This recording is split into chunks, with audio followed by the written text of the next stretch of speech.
Quer aprender a programar e entrar no mercado com mais vagas disponíveis, mas com poucos profissionais?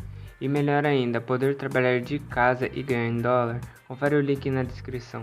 Interessante. Então vocês são os três mosqueteiros das finanças primo-riquenses. É isso aí. Como que é? Quanto tempo você tá lá com o pessoal? Tô um ano.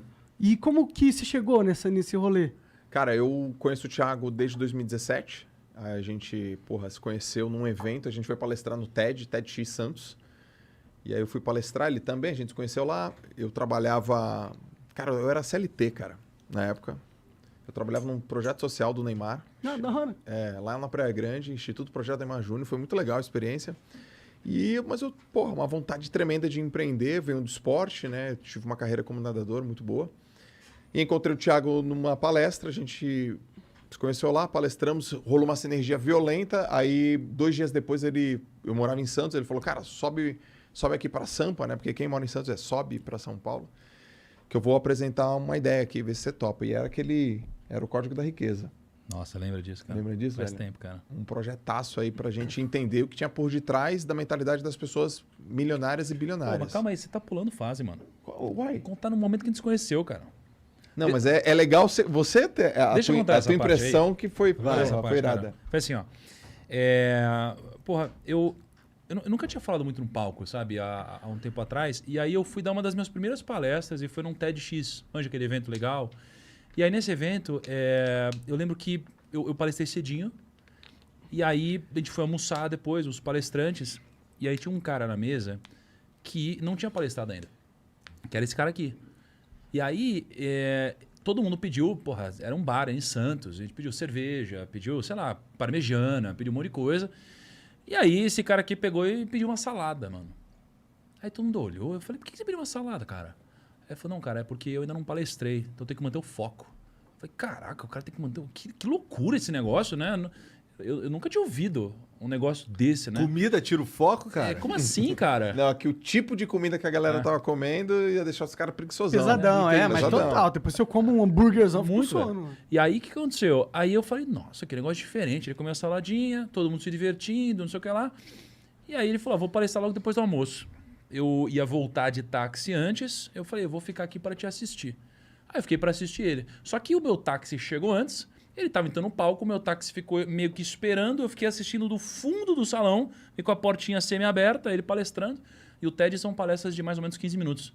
Não mais do que isso, né? E aí ele palestrou, eu falei, caraca, eu nunca vi um cara palestrando desse jeito, velho. Foi a palestra mais bizarra que eu já tinha visto na minha vida, assim. Eu falei, nunca vi um palestrante melhor que esse cara. E aí eu peguei, entrei no táxi, e eu falei, eu preciso me conectar com esse cara, que é o Joel. E aí eu falei, precisamos conversar. E foi daí que partiu minha admiração pelo Joel, e eu falei, preciso conhecer esse cara. Foi E aí sobre a o que a gente começou a se palestra conectar. dele? Foi sobre o quê? Alta performance. Alta é. performance. É, Entendi. E que tem a ver com tua vida nos esportes também. tem a ver, cara. Porque em 2017, eu tava, sei lá, no intervalo lá no Instituto Neymar e passei assim no Facebook e vi um cara falando assim, sou a maior autoridade de alta performance do Brasil e tal. E aí naquele dia eu falei, pra mim, eu vou ser esse cara. Eu vou ser o maior. Mas não sabia nem como, né? Então a primeira coisa que eu fiz foi isso. O que a turma tá falando sobre alta performance no Brasil? E eu vi que o conceito tava equivocado. De que forma? Porque assim, alta performance, inevitavelmente, tende a haver uma comparação externa. E aí o cara falava assim, se você for alinhado, tiver seus objetivos claros, se você for um cara produtivo, se você souber fazer, sei lá, seus planejamentos de maneira específica, você vai estar em alta performance. E eu peguei um livro falava disso, outro disso, eu falei, velho, isso não é alta performance. Eu vim do esporte. Alta performance é nadar com um monte de cara e subir no pódio. Isso é alta performance. Fim. Vocês são alta performance. Vocês são topo. Então, eu falei, cara, isso não é alta performance, é auto performance. E aí eu vi que não tinha esse termo, eu comecei a trabalhar. Falei, gente, não confunda alta com alto. E eu trouxe uma reflexão diferente do mundo esportivo e fiz um paralelo para o mundo profissional. Que imagino que tem uma boa conexão, porque Pra os dois cacete, são mano. altamente competitivos, né? Pra cacete, tem muitos paralelos. Assim. Então você vai pegar, por exemplo, os maiores empresários, os caras, praticam esporte. Aí você vai olhar o esporte dos caras, é esporte de longa duração. Aí você vai no triatlon, os caras vão pro Ironman. Os caras têm uma mentalidade muito, muito sinérgica entre esporte e negócio. Aí eu comecei a falar sobre esse assunto. Cara, era matéria verde, né, meu? Ninguém falava sobre esse assunto, né? Ninguém falava disso daí. Ninguém falava. E aí eu fui falando, mas eu falava com uma retórica da minha história como atleta. Eu fui professor universitário há 11 anos, então tenho habilidade com didática. Foram vários componentes, né? Caralho, tu deu aula de quê? Eu me formei em educação física, aí eu comecei dando aula de atividades aquáticas. Eu não curtia muito, porque eu achava uma bosta. Meu professor de natação. Mas eu era muito bom, e ainda sou, né, em análise de movimento. Eu virei professor de biomecânica. Da hora. Caralho, cara, me desculpa, mas tu tem quantos anos? Eu tenho 40. Tu tem 40 anos? Aí, ó. Fica tomando esses negócios. Eu tenho 40. Foda. 40 anos, cara. Nossa senhora, tá bom, cara. Parabéns. Parabéns aí, Parabéns. Tá mentindo, tem 40 caralho. Ele falou que deu 11 anos de aula, porra. E antes disso o cara foi atleta e blá blá blá. Caralho, Fui, legal. cara. Então eu fui atleta, professor universitário, tudo ao mesmo tempo, né? E então, juntou o assunto com a minha didática, com a minha história, com Mata Verde, com timing, conhecer os caras, e o cara gostou de mim, esse aqui gostou de mim, aí a internet estava receptiva.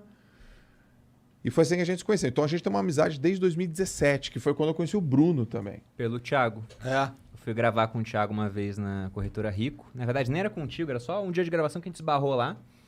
E aí o Thiago tava com o Joel. Ele chegou e me apresentou. Perini, tá aqui um cara que lê mais do que você. E aquele era um ano onde eu tava num desafio louco de ler 60 livros, coisas assim. Eu falei, caramba, esse cara lê mais do que eu, esse cara lê muito. Né? Aí fui conversar com o Joel, né? Gostei bastante do Joel de cara. Eu lembro exatamente desse dia. Igual eu lembro do dia que eu conheci o Thiago também, que foi um pouco antes. E não tinha como saber, né?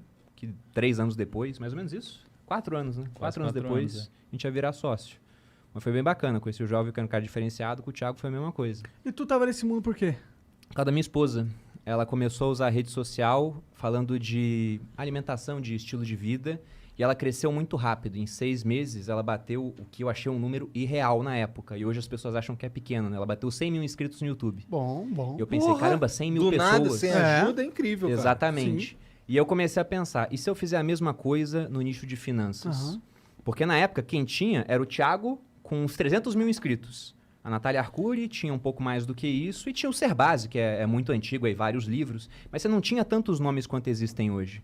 Eu pensei, vou entrar nesse mercado. Aí teve muita gente que falou pra mim, tá saturado. Eu pensei, bom, se tiver saturado, eu preciso só de 1.000 pessoas. Se eu tiver 1.000 pessoas que gostem muito daquilo que eu faço, me pagando R$1.000, eu tenho 1 milhão. Pra mim tá ótimo, pô. 1 milhão resolve a minha vida plenamente, né? Total. Aí entrei nesse mercado, felizmente eu consegui muito mais de 1.000 pessoas me assistindo. E logo no começo teve um evento do Robert Kiyosaki, que é o autor daquela série de livros Pai Rico, Pai Pobre aqui no Brasil. E o Thiago foi um cara chamado para ir nesse evento. Eu esbarrei com ele lá, fui cumprimentar o Thiago pelo trabalho dele, tirei uma foto com ele. Na época ele conseguia andar no evento sem ser parado a cada momento, né? Ele já estava famoso, mas ele era famoso num nicho muito específico de pessoas. E aí quando eu postei a foto no Instagram, ele viu que eu tinha um perfil, começou a me seguir, a gente começou a trocar umas ideias. E aí nasceu uma parceria que durou 4 anos até virar uma sociedade. Eu com o Joel foi basicamente a mesma coisa. A gente foi ficando amigo e estamos aqui, né? Mas o Perini tem uma coisa legal, a parte da história dele que ele não contou agora, que ele foi do exército há muito tempo, cara. Eu fui 11 anos do exército. mesmo? Eu era paraquedista, eu era primeiro de turma na Academia Militar das Agulhas Negras. E, cara, tem umas histórias que eu descobri só cara depois. oficial do exército. Eu era. Número 1. Número 1, cara. Eu fui o primeiro da minha turma. Tanto que quando eu tava para ir embora do exército, até o meu avô, pro meu avô ia ser general. Ele falou, você não vai ser general? Eu falei, não vou ser general, vou embora. E foi a melhor coisa que eu fiz na minha vida, né? Porque a internet, em apenas 5 anos, foi em 2017, na verdade 4 anos,